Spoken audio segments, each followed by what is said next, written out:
Great. Good morning, everybody. My name is Boris Lushniak, and I'm the Dean of the School of Public Health here at the University of Maryland in College Park.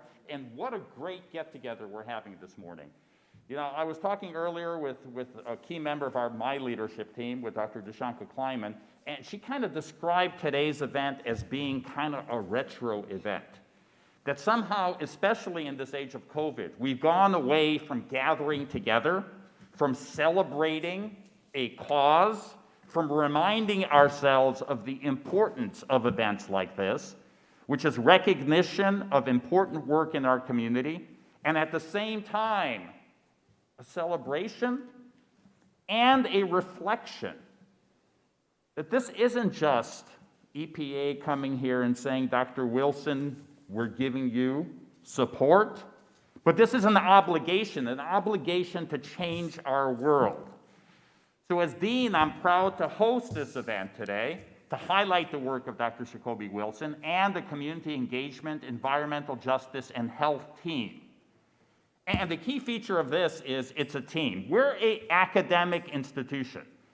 And part of academia is what? Is to make sure that we have that next generation of environmental justice leaders that are being prepared within our midst.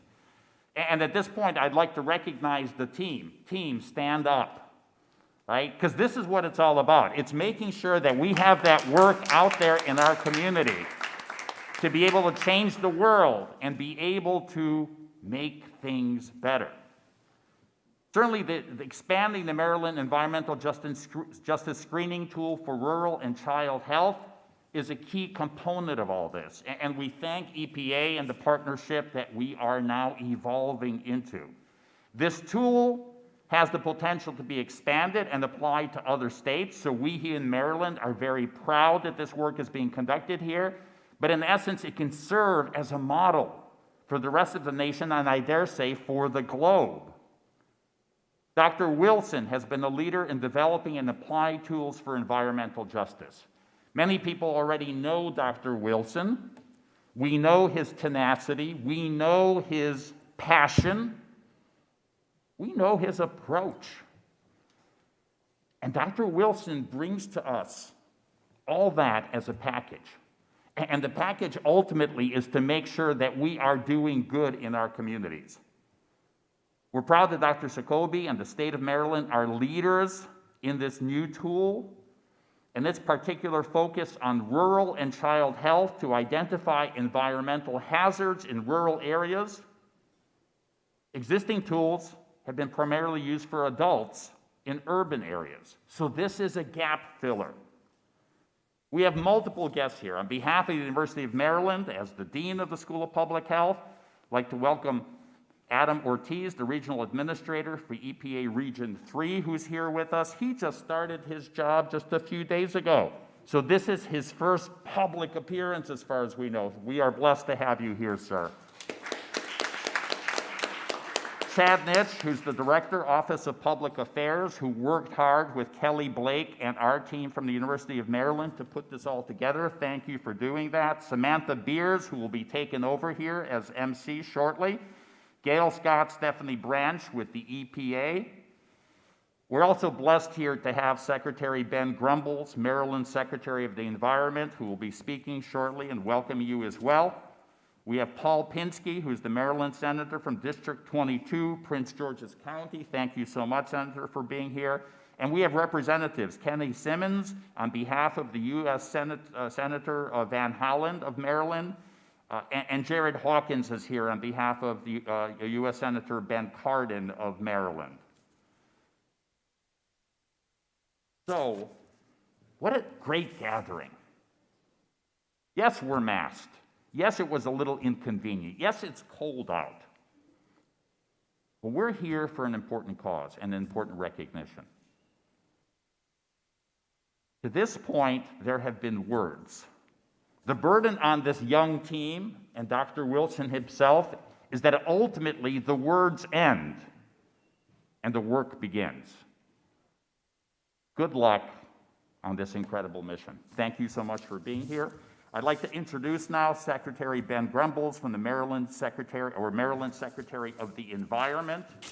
Ben, please say a few words. Thank you. Thank you.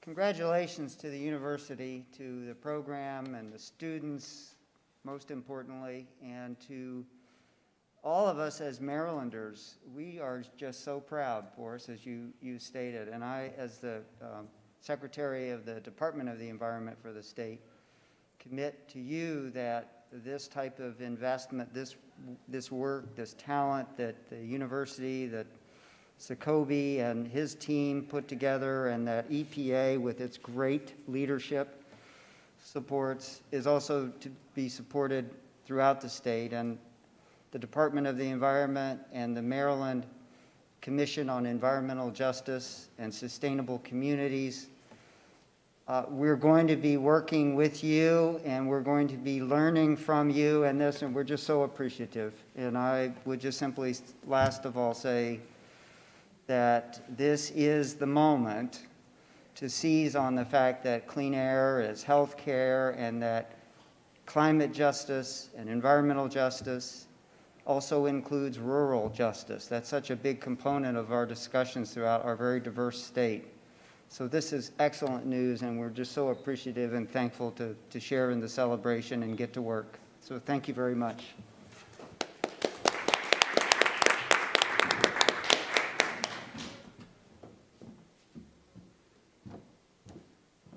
Good morning.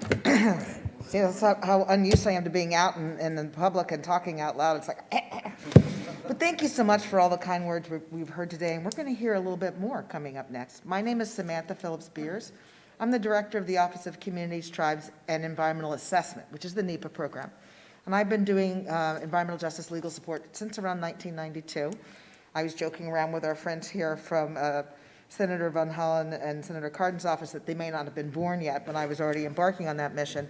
And I'm very excited to see that this conversation is here and that we're able to start this partnership and reinforce the partnership that we've had with Dr. Wilson, who sometimes calls on us to appeal to our better angels as we do our work.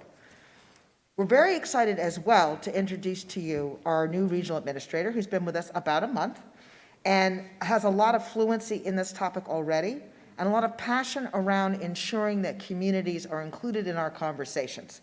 So we're here in a place of higher learning, and there's going to be tool development. And then for folks like us, a regional office of EPA, we take that tool and we translate it into action plans and into our relationships with all of our states.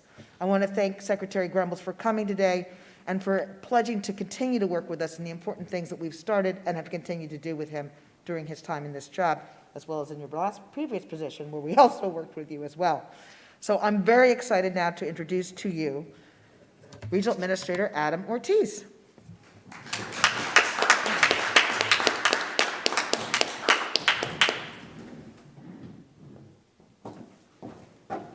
Good morning. Good morning. It's great to see everybody, and I am in a new role, but I'm on the same team. No stranger to everybody here, and you're no stranger to me. And incidentally, I met Samantha maybe 5 years ago, and I mentioned this to her on my first day on the job. I was like, we've met before, Samantha, and I still have your business card from an environmental justice conference that Dr. Sacoby Wilson hosted at the University of Maryland many years ago. The very first one. So I remembered Samantha, and everybody on this team is remarkable. I was the head of Prince George's County's environmental department some time ago, and in the first month of the Hogan administration, Secretary Grumbles reached out to me and came to visit me in my office, unstaffed, just one-on-one, and he was like, well, what are you guys concerned about? And I said this and that and this and that. And then there's this impacted area down by Eastern Avenue on Sheriff Road, where the residents have been complaining about cumulative impacts of pollution. And, you know, he took a little note. Actually, I don't even think he took a note. And then the next time I saw him a few weeks ago, he was like, oh, I drove down there myself and I checked it out and I talked to my team and addressed a dust issue. So we have a great member of the team, Secretary Grumbles. Paul Penske is my senator, full disclosure.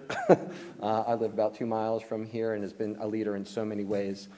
On climate, on Bay issues, and has been trusted by past governors on leading the floor. for a variety of issues and is regarded completely as true north on the environment.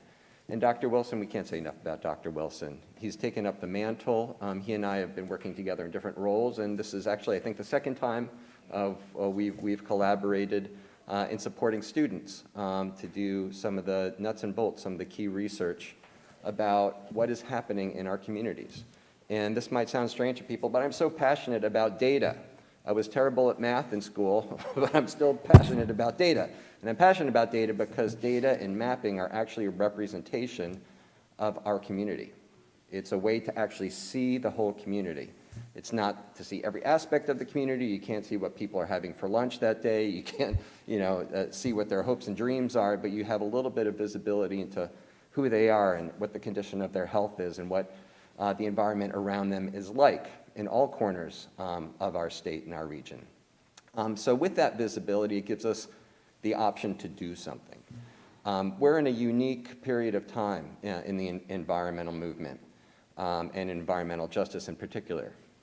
We have the benefit of a lot of know-how. The technology has never been more sophisticated than it is today. We have the commitment of President Biden and EPA Administrator Michael Regan, who have made this a top priority. And Administrator Regan actually just concluded a Journey for Justice tour where he focused on environmental justice throughout the country, primarily in the Deep South. And we have the resources to do something about it. And that's what today is about, is that we're supporting a higher level of research and visibility and data gathering so we can take more focused action to do what we have to do. And everybody has a role. I mentioned some of the folks here, and there's some of you I know in the audience and some of you I don't know, but all of you, whether you're a reporter or a student or an activist, you have a role on team environment.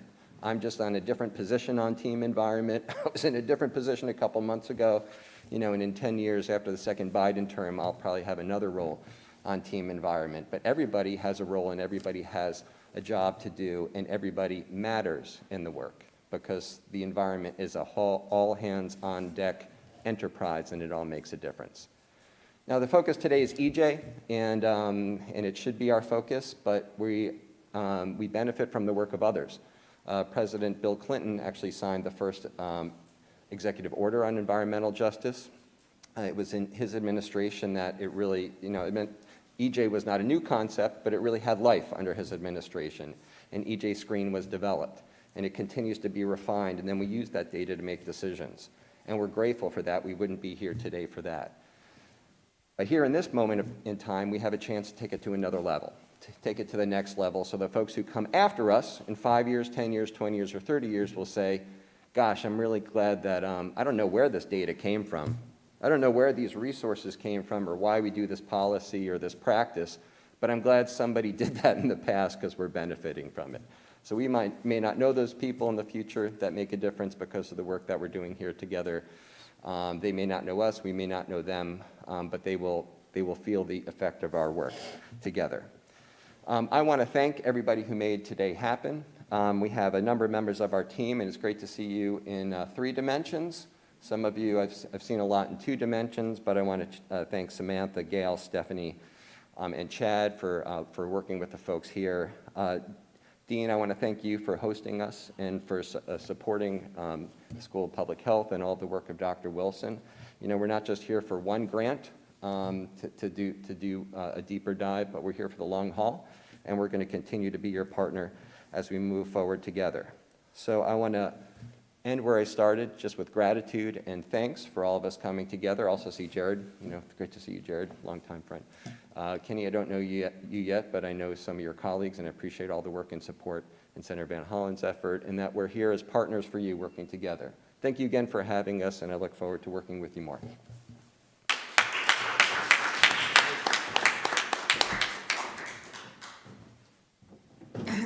So we're about to hear from our next guest, and he's not a guest in this institution, he's a guest for us.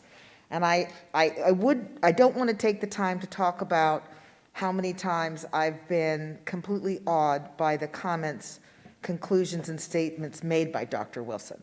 Suffice it to say that many times in the midst of a struggle, in the midst of feeling like we're not sure what we need to do next to make a difference, I could reach out to him and he would help to inspire me the way I know he inspires his students and many others in this movement. Without further ado, Dr. Wilson.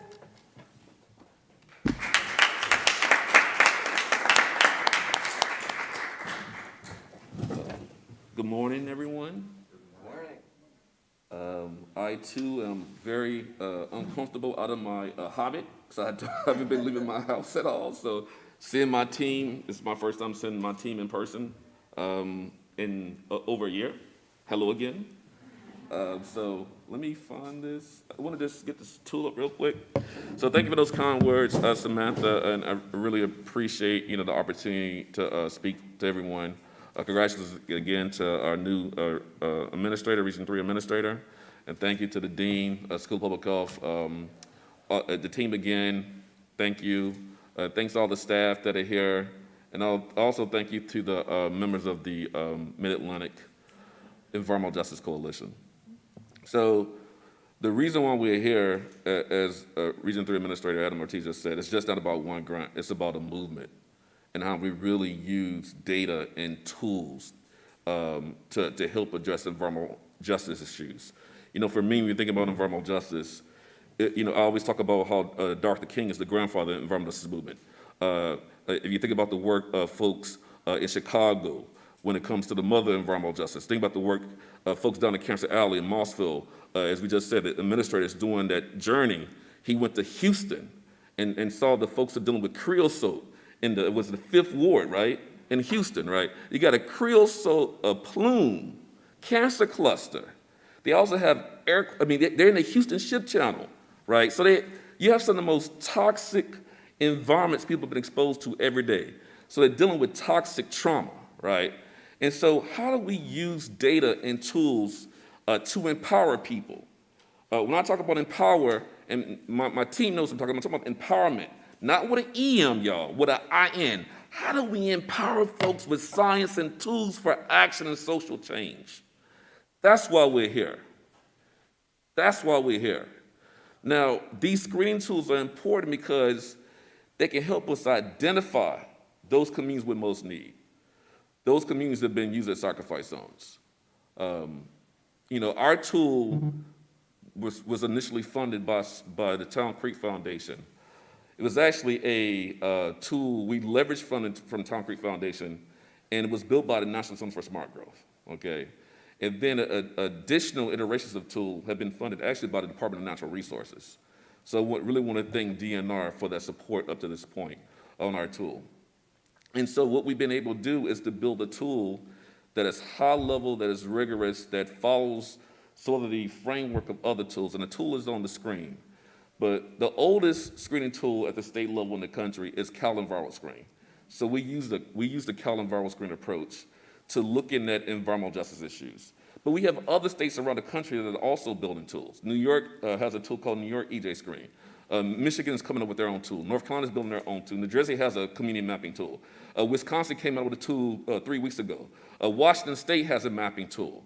So you see states across the country developing these screening tools because they're important to identify communities with EJ issues. We also have a national effort. Region 3 Administrator Adam Ortiz mentioned Executive Order 12898. We have another Executive Order, 14008. President Biden's Executive Order on climate change, where part of that Executive Order talks about, it has 4 components. The White House Environmental Justice Advisory Council. It has a component on the Interagency Council on Environmental Justice across the federal family. It also has a component about creating a new national climate and economic screening tool. So our work here in the state of Maryland is connected to that larger work. It also has something called Justice 40. As part of the Justice 40 initiative, as we move away from dirty fossil fuels to a clean energy economy, 40% of those benefits should go to disadvantaged communities. So screening tools will allow us to identify communities with the most need and make sure the dollars go to those communities, whether it be the infrastructure bill that just passed, whether it be Build Back Better, making sure that we're building those communities back better, okay? Now, getting back to the resources that Region 3 just provided to us, our tool has some gaps in, as was mentioned. It's very urban-centric. And so in the state of Maryland, we are diverse geographically. We have Western Maryland with traditional oil and gas wells, and things that are not being captured in the tool. We have the Eastern Shore of Maryland, where we have rural communities who may not have access to certain types of infrastructure. They may be on well water and septic tanks, right? They may have agricultural impacts. The tool currently doesn't do a good job of capturing agricultural impacts like industrial chicken farming, right? So we want to improve the tool to make sure it captures those rural issues. Also, one of the risks I like to say is, how are you gonna put America first and put your kids first? So the kids, children, the tools do not adequately capture the impacts of environmental injustice on children. So our tool is gonna focus on those impacts. Our tool is gonna focus on looking at susceptible populations like children. So we believe that by filling these gaps, we will be able to now address these issues in the state of Maryland. And as was stated earlier, we want this tool to be a model for Region 3. We want to be able to assist other states in building our tools through our Mid-Atlantic Environmental Justice Coalition, okay? And just to close, because I think I've run out of time, right, Samantha? Okay, just to close, I think it's really important for these tools to be able to go beyond, go to the next level. Our current tool maps at the census tract level. We are working to not only do census tract level, we want to be in an alignment with the EPA's EJ screening tool, which maps at the census block group level. We also are going to be doing scoring at the legislative district level. So we'll have scores mapping at the block group level, the tract level, and the legislative district level in our state, okay? We also are going to add penalty data from ECOS. We're going to add segregation data. We're working to add water quality indicators. And we also want to be able to map funding. That's another important aspect, being able to show where's the money going. So is the money going to communities with the most need? And then to close, one of the things that we want to be able to do is make this tool more community friendly. So have a community science, citizen science component, so the community's data can be integrated into the tool. So as again, we can achieve that goal of empowerment science and liberating communities from toxic trauma and dealing with environmental injustice. So thank you, and I will pass the mic back to Samantha.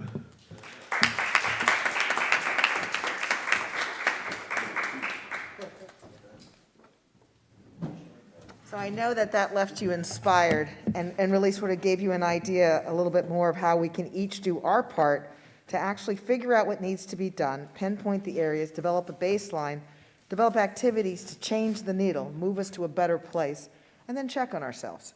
I'm really curious to see where you end up, Dr. Wilson, on the community-friendly aspect, because I, as someone who's been working and helping develop EJ Screen since 2003, it is not friendly. And I think that's really interesting. I'm also really curious about your money tracking part, but we'll talk about that privately.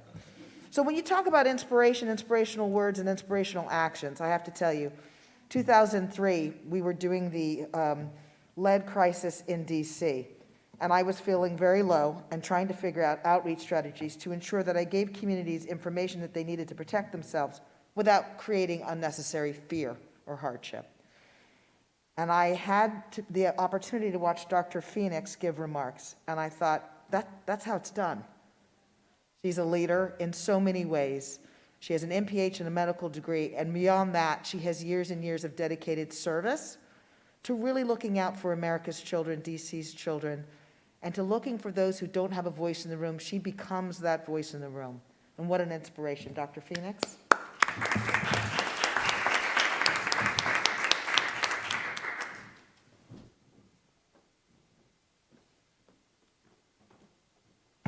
Thank you so much, Samantha, for those kind words of introduction.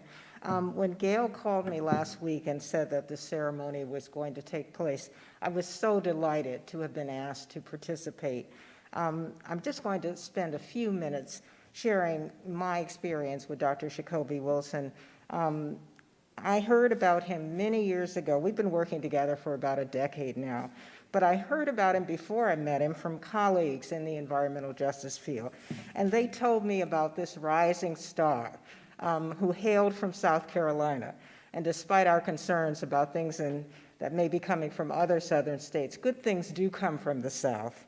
And I met him when he relocated here to the University of Maryland. And He was everything I had heard about and more. I was so impressed by his generosity.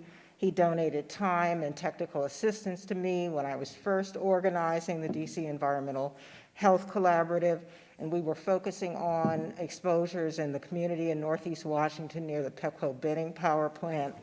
And he took time to come to our meetings and to provide technical assistance and support and really some good suggestions for ways that we could move forward. So I will never forget the way that he made himself available and the generous spirit and concern that he showed for this community that I was working so hard to help protect. I think what really makes Dr. Wilson stand out is that he manages to balance both the academic work, the research, and his commitment to communities, particularly communities that are low income and communities of color. And it's rare that you find someone who's working in academia who can strike that balance and integrate the two.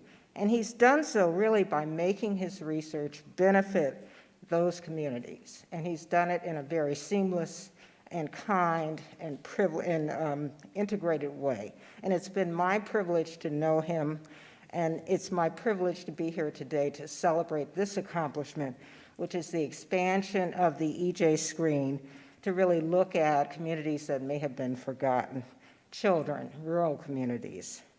I think that the work that we're here to celebrate today is really only the latest example of the contributions that he has made to the field of environmental justice and that he will continue to make. And it's really been my privilege to know him and to continue to know him. Thank you, Sacoby.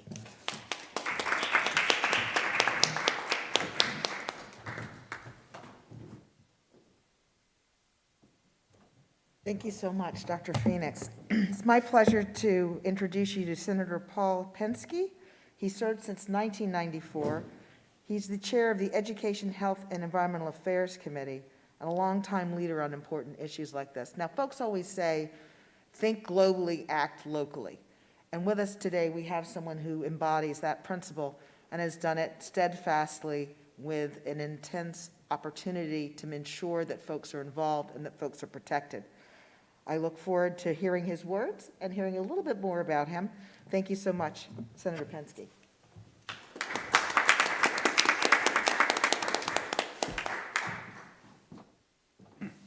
Thank you for that introduction. You know, science tells us that humans, we, have blood flowing through our veins. But I think when it comes to Dr. Sacoby Wilson, that he has something else throbbing through his veins, and that is social and environmental justice. I mean, you know the passion, many of you know him. It's a different blood flow that brings this passion to the fore that I think we all admire. And so congratulations, Sacoby, and to the whole department, Dean Lushniak. And also I want to make special a point to point out the staff and students who are part of this. You know, it's not a me activity. It really is a we activity. And I think Adam, Administrator Ortiz, said it right. We're all on team environment, and we all play a role. Some of us might have a title, but it doesn't mean we are any more special. We just play a role in changing what you're doing into public policy and to practice for the whole state, in my case. So don't dismiss the role that you and contribution that you've contributed to this. So thank you all as well, and the people you're growing through the department, either as students or as staff. So thank you, Dean Lushniak. Let me just make one quick point. We have a confluence of events, activities, dynamics going on in the state, in this room, in this nation, and I want to point one. Look, we have a new administration in Washington. We have a new EPA administrator who happens to be a neighbor in Hyattsville. He knows the campus very well.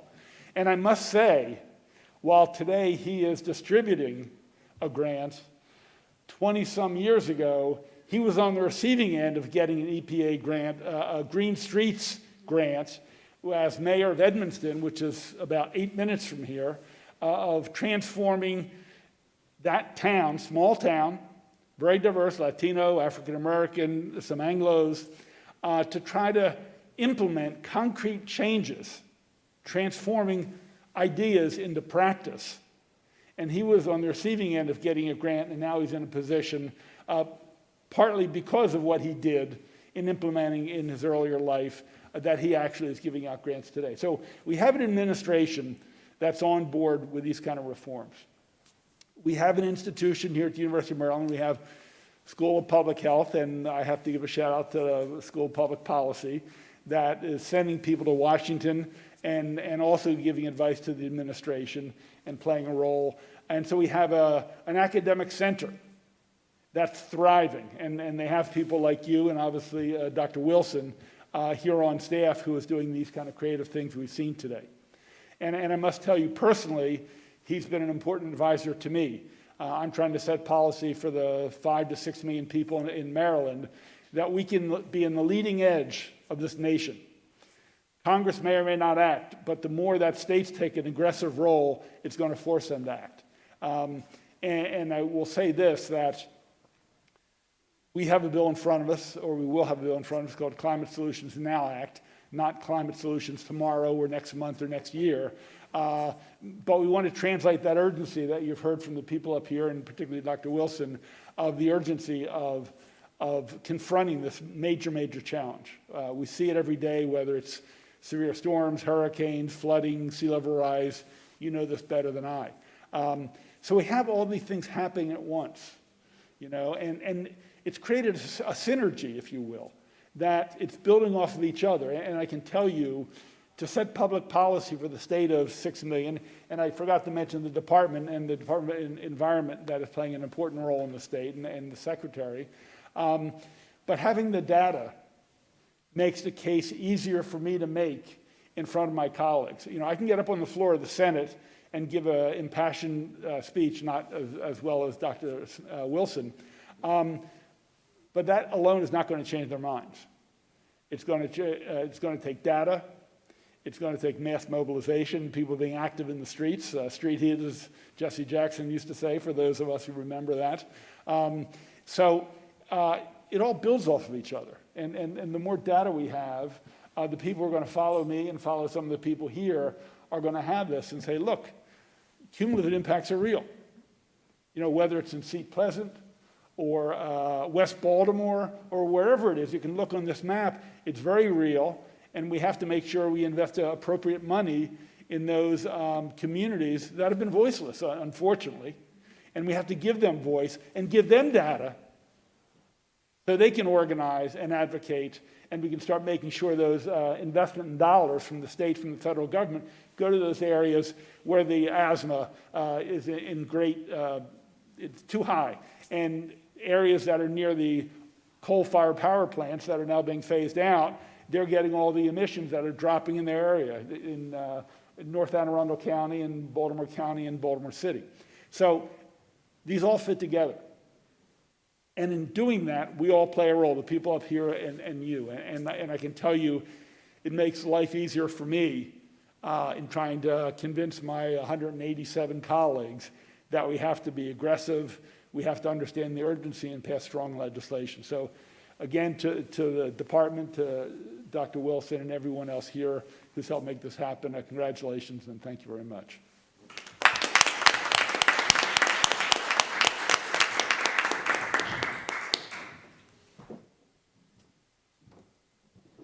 Thank you so much. That's really very helpful. I think everybody's been able to give remarks that make us really focus on why we're here and our expectations to work together to have results that will allow us to better protect public health and the environment for all of our citizens. I'm now going to introduce you to Chad Neach. Chad is going to run the question and answer portion of our morning. Chad?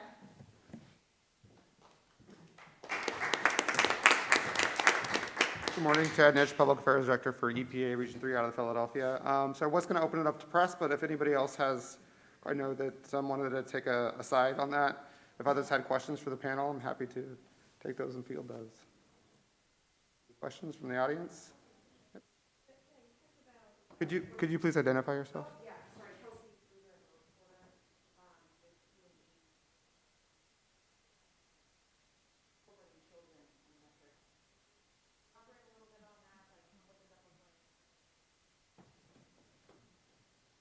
Yeah, so right now, in most of the screening tools, the only child-related indicator is the age of children. So there's nothing related to their economic status, there's nothing related to their health status. So we want to try to get those other, there's nothing related to their educational outcomes as well, because there's a lot of data linking exposure to chemical stressors like lead and other stressors to the cognitive function, and that translates to, IQ deficits and also poor educational outcomes. So we want to be able to capture those indicators. So you have socioeconomic indicators related to children, health indicators related to children, and also educational outcome indicators related to children, which will be really useful if we want to target certain types of programs that would benefit kids, particularly kids who are both vulnerable and susceptible. Children by themselves are susceptible because of their small, immune system still developing.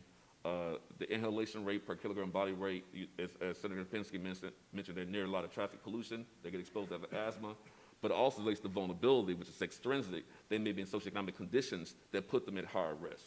They may be in conditions, maybe exposed to more heat stressors because of housing quality, right? So we want to capture all that in the tool to really be able to zoom in on those most vulnerable and most susceptible children. And as was stated by Senator Penske and others, bring in interventions and solutions to improve the health and outcomes of those children, particularly children of color who tend to be in these situations more than other children.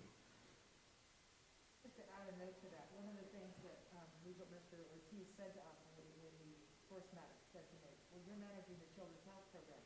I want us to have the best children's health program in the country. Well, how do you think I'm going to get there? I'm going to get there with the type of data that Dr. Wilson is going to pull and his team for me. So the better that I can do in understanding the risks that our children are in, the better I can develop activities to help alleviate and remediate those issues. And work collaboratively, obviously, with Secretary Grumble as we begin to address these issues in a way that really moves the needle for Maryland's children. But it's very difficult to do without the data, because children are not just small people. As you heard from Dr. Wilson, they have their own intrinsic issues, burdens, and concerns. So I'm very much looking forward to this data. Thank you, Kelsey. Yes? I'm Elizabeth, reporter with Maryland Matters. I was hoping to go into more detail on what the EPA screen mapper was used before this grant and what enhancements this grant would do for this map. Yeah, that's a really good question. And nice to meet you, finally. We talked a lot on the Zoom and the WebEx and the Blue Jeans and all those other things.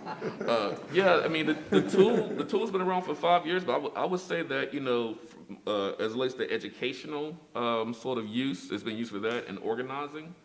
But I can't really answer the question, well, how well the tool's been used by agencies to this point.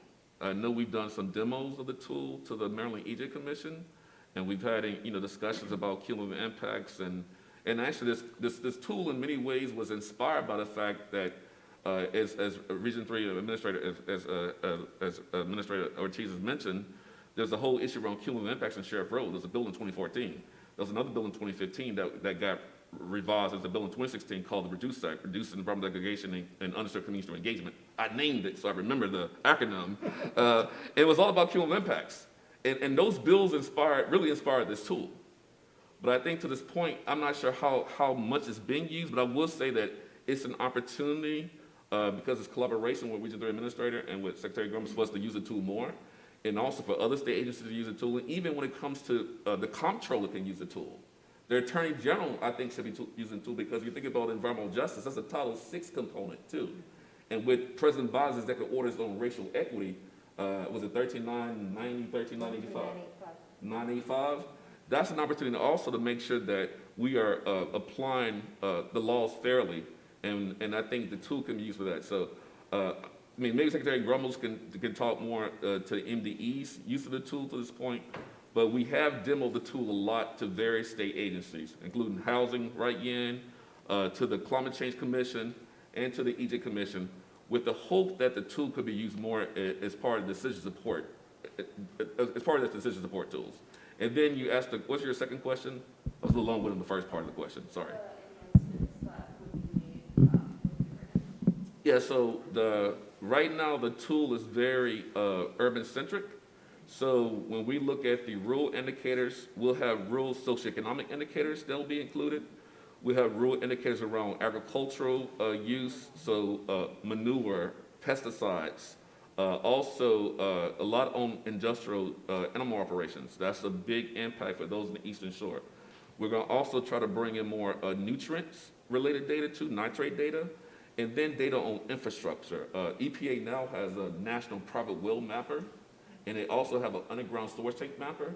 So we're going to integrate the private wells, because that's a physical vulnerability if you live near agricultural operations, runoff, and also with climate change, their water quality will be at risk due to climate-related impacts. And so let me just summarize again, sorry. Rural indicators are going to be the socioeconomic, infrastructure, and agricultural practices. I'll just simply say, so the state, there are a lot of agencies that benefit by improved tools and mapping and screening, and Department of Natural Resources certainly stepped up on that front, and access to parks and recreational areas for communities of color that don't have access. But for us at the Department of the Environment, we benefit by partnering with the university and other academic powerhouses.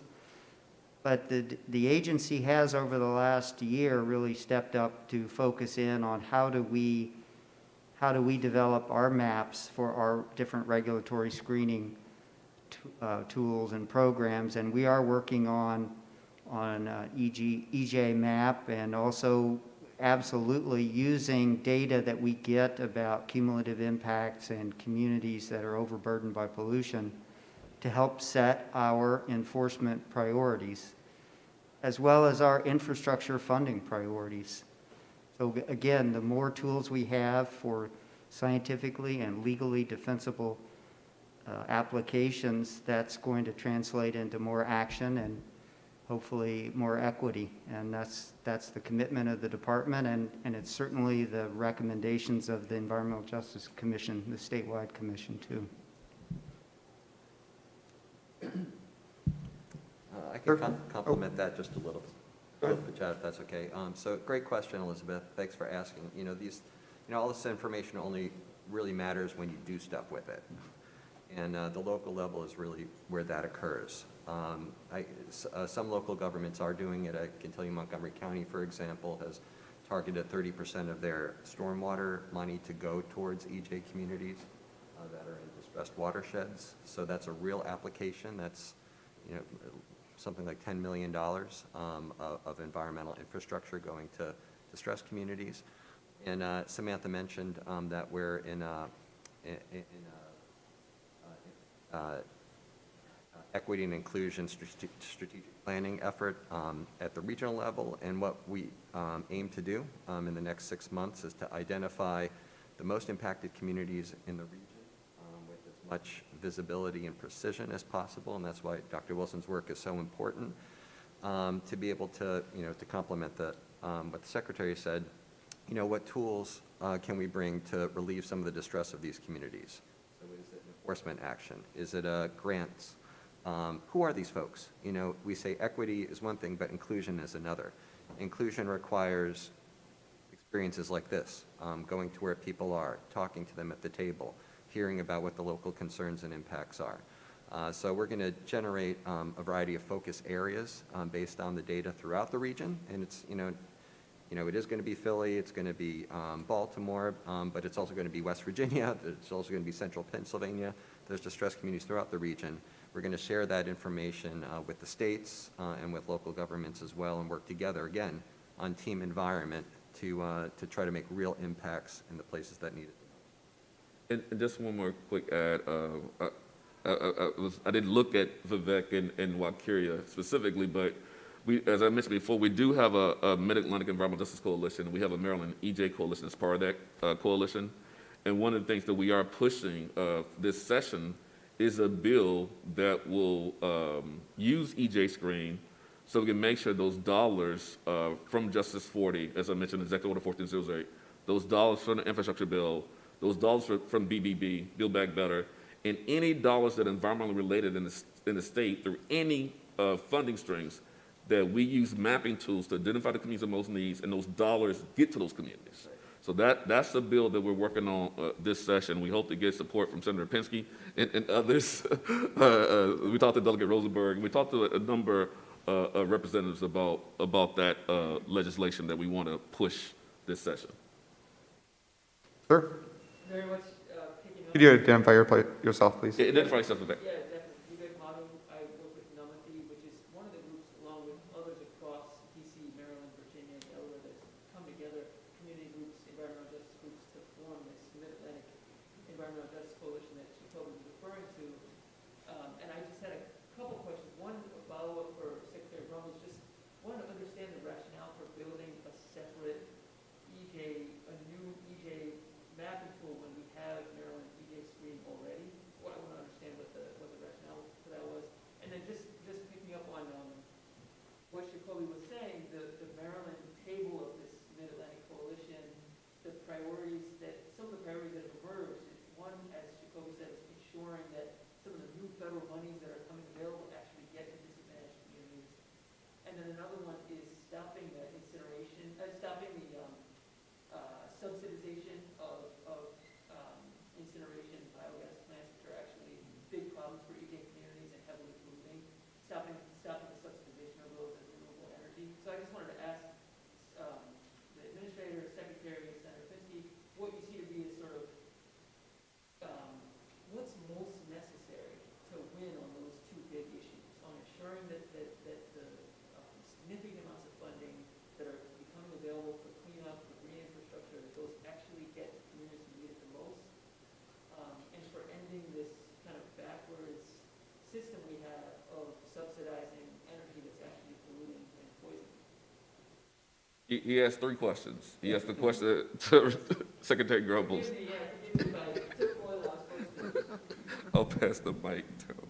Yeah, well, let me first be clear that we're not focused on duplicating something that's already done. So we really want to be adding to the Maryland EJ mapping tool and the screening tool and making it better and broader in application. So we don't have to create a separate wheel. What we want to do is add more data and get more usefulness out of it, and always, from my perspective, we have to have, the tools we use have to be legally and scientifically defensible, and we're enthused, and that's another reason for being here, is seeing the progress that's being made in partnership between EPA and also the university. And I just simply add on the really important question about incineration and dirtier sources of energy generation. There is growing momentum for the clean energy transition. I can say the governor, when he laid out at the Chesapeake Bay Executive Council meeting on October 1 down at Virginia Beach, laid out that one of his legislative principles for the year, the coming year, Senator Penske, is to emphasize the just transition for communities where the coal-fired power plants are shutting down. How do you help the communities, the workers, successfully transition? That's the just transition component of it, and the proposals from the administration have also been, over the last couple of years, to zero out the subsidies for municipal waste incineration or for black liquor when it comes to that form of, like at paper mills. And that's touching on the issue you're getting at, is why subsidize some corporate practice that's not benefiting the state? And the answer is you don't. You turn to the legislature and work to improve the situation.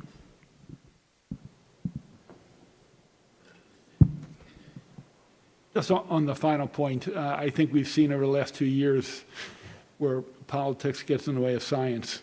We've seen it during the pandemic, and unfortunately, even setting public policy, science doesn't always win out. And so we have a number of things in what are called Tier 1, which should be clean energy, wind, solar, geothermal, turbines, all of and new technologies. There are a few in there that don't belong. were put in there, and I've been working with people to try to remove them, and hopefully the administration, the Hogan administration, will actively and aggressively work to join us in trying to remove those.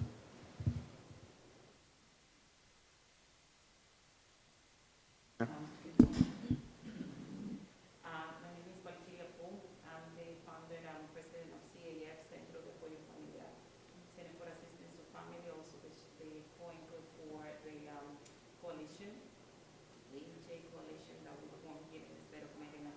And I had the opportunity to meet Dr. Wilson probably, 5-6 years ago. 7, bus boys. Yeah, probably.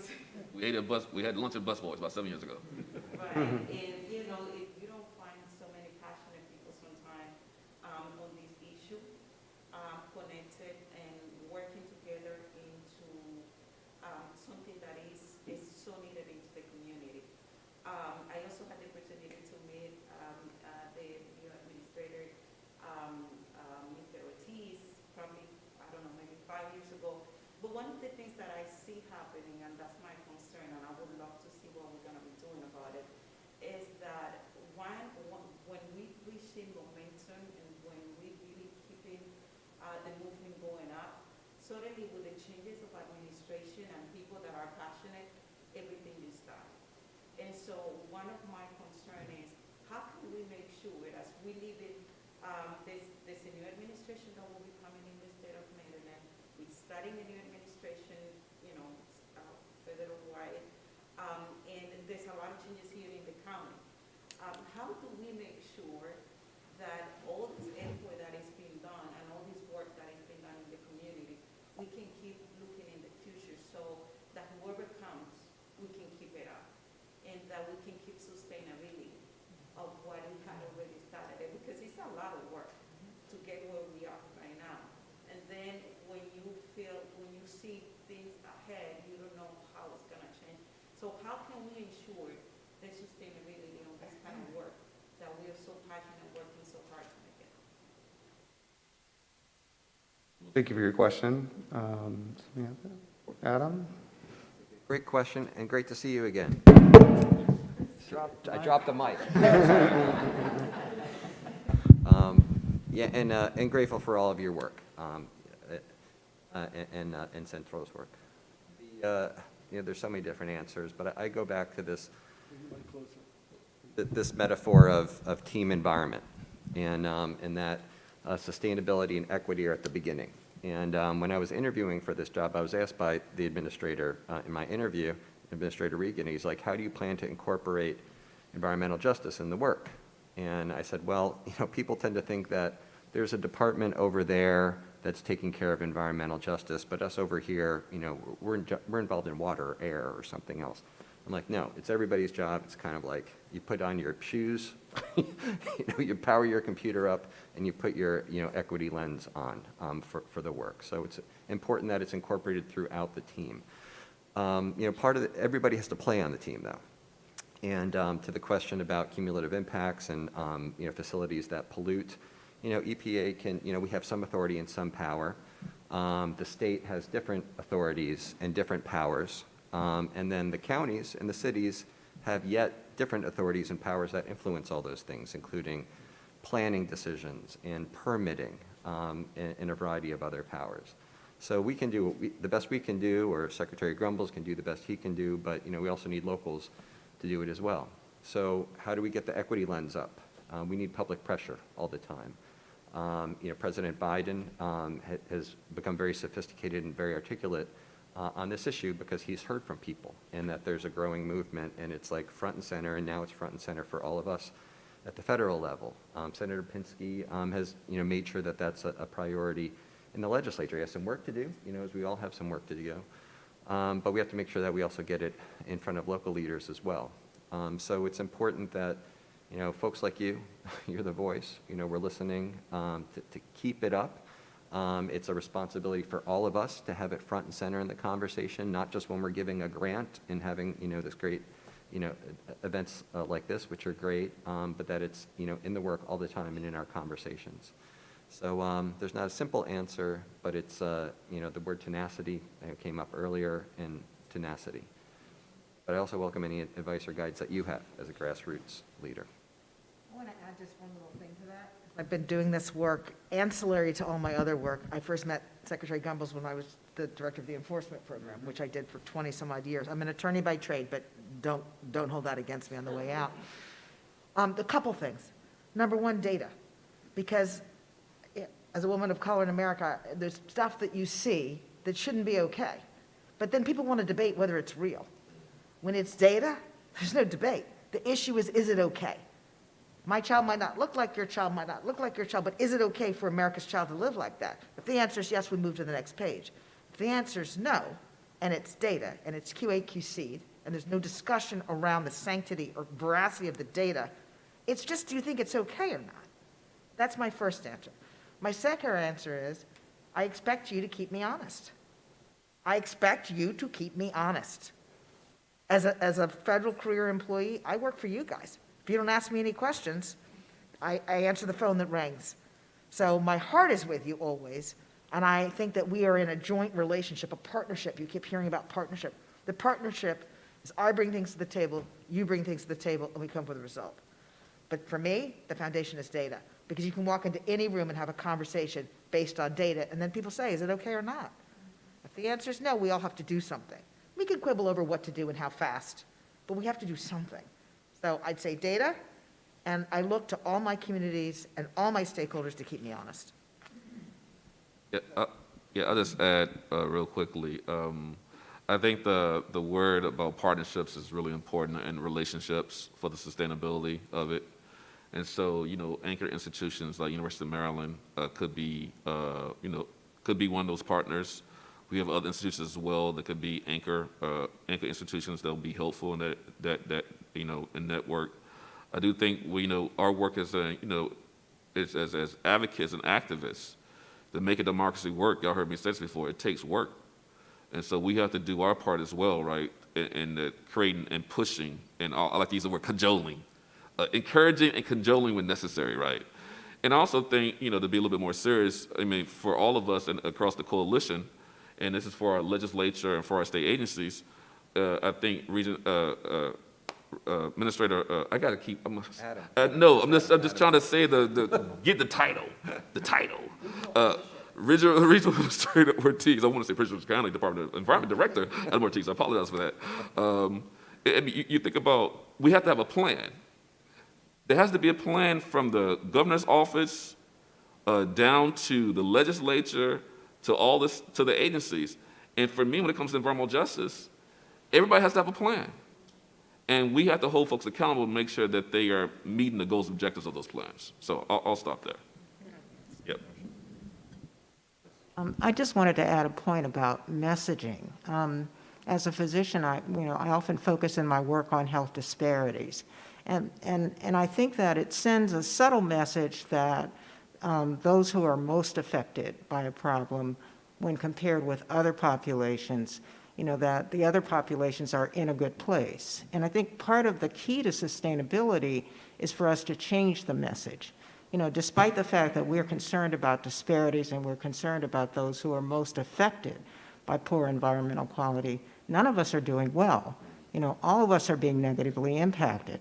And the investments that we make in ensuring that, communities of color, those who are most impacted by some of these environmental issues that we're concerned about, those investments will benefit all of us, and that we need to be improving environmental quality and community health for all. And that will keep us working together.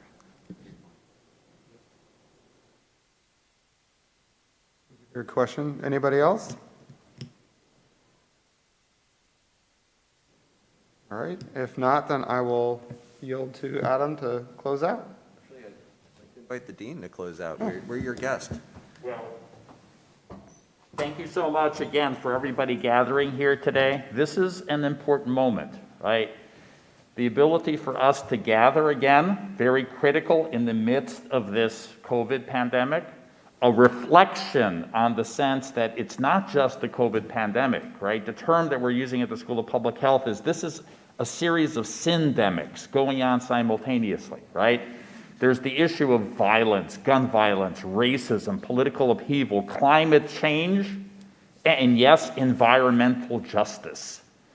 We're in a strange time right now, and even within the School of Public Health, we feel it. Everybody's kind of in a funk. We're back, and yet we're not fully back.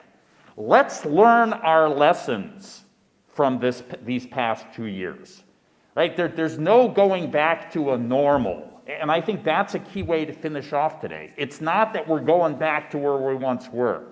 We need to build, we need to be better, we need to fill the gaps. So thank you to our panelists, to the guests here today. Thank you for everybody gathering here. Let's begin filling those gaps through working together and through the energy in this mask-filled room. Thank you.